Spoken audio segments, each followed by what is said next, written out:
Folks, our greatest asset in life it's not our bank balance. Our greatest asset in life is our relationship balance. Go check out a person who has good relationships in life, what they can achieve with one phone call, others cannot achieve with $1 million. I repeat, a person with good relationships, what they can achieve with one phone call, others cannot achieve with $1 million. And many studies have been done which says people who have good relationships, they live happier and healthier lives. Our relationships, friends and relatives, they are our support group. Now, relationship, where are we talking about? Personally, professionally, and socially, our family. People who are emotionally strong. You see, in any crisis, they come out stronger. And people who are emotionally weak, they fight, they distort, and they fall apart. And folks, people who are emotionally weak people, you can never build lasting relationships with them. Why? Because, you see, they are moody people, they are whimsical people. They are all sugar and honey to you today, and they're all out to catch your throat tomorrow. They're imbalanced. And imbalanced people you cannot trust. And any relationship's foundation is trust. And trust is built on integrity.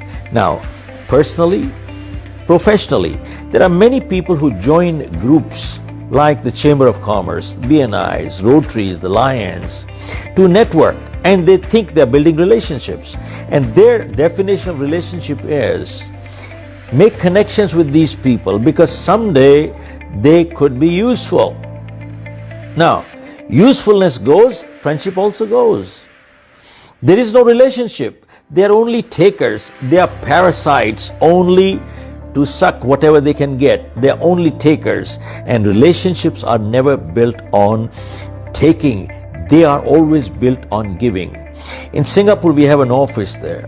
One evening as I was coming, somebody met me in the lobby and he asked, "You come for dinner?" I said, "Yes." And he said, "I hope you met some people who could be useful to you."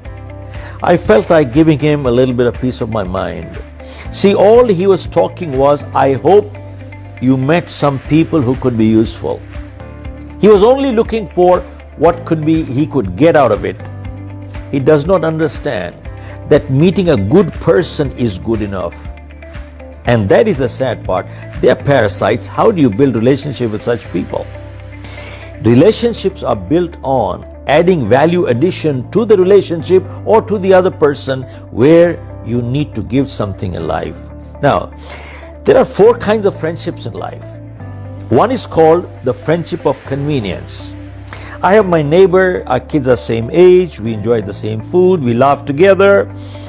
Our kids go to the same school, we carpool together, and God forbid in the middle of the night if there's a crisis, it is convenient to be together. This is called friendship of convenience. Convenience goes, friendship also goes. The second kind of friendship is called the friendship of usefulness. Well, keep connections. He could be useful someday. He's a cop, he's a doctor, he's a lawyer, whatever it is. He's a politician, he's well connected, whatever, he could be useful. Now, usefulness goes, friendship also goes. And the third kind of friendship is when you have a common enemy. Common enemy goes, friendship also goes. But the fourth kind of friendship, which is built on, which is lasting friendship, and it is built on, guess what? Mutual respect. Mutual respect is the word, not tolerance. Now, folks, I and my wife live together because we respect each other. Not because we tolerate each other. If we live together because we can tolerate each other, it is only a matter of time before we fall apart. Tolerance is only postponing the blast. You see, the day respect for each other goes, we can't live together. Same thing, employer and employee work long term together, not because they can tolerate each other, but because they respect each other. If they work together only because they can tolerate each other, it's a matter of time before they part. Now, keep in mind, those who think friendships are built to extract something out of it, someone, or they could be useful. That is not the purpose. If I have a friend who's been a friend of mine for 20 years, and God forbid, tonight if he needs help, who is he going to come for help to? Is he going to make new friends tonight? The most natural person is the friend of 20 years. Now, is it my duty to help? Answer is yes. If I help him, am I doing him a favor? No. And if I don't help him, am I behaving like a friend? Answer is no. Unless he does something illegal, immoral, then it is his problem. Then I'm not interested to help. And if I still help, I'm an accomplice to him. He becomes a drug dealer, and if I help him, I am an accomplice. Remember, a person who goes to steal inside, a person who holds the ladder for the thief is as much a thief.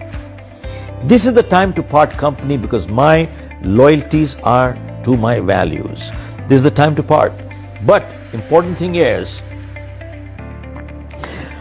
keep in mind, helping each other is a duty of a friend. It is never the purpose of friendship.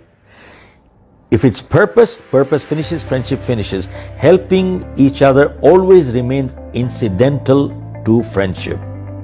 So keep in mind, folks, to build lasting friendships and lasting relationships, we must be willing to give and add value addition to another person's life, and that is what keeps a long-term relationship.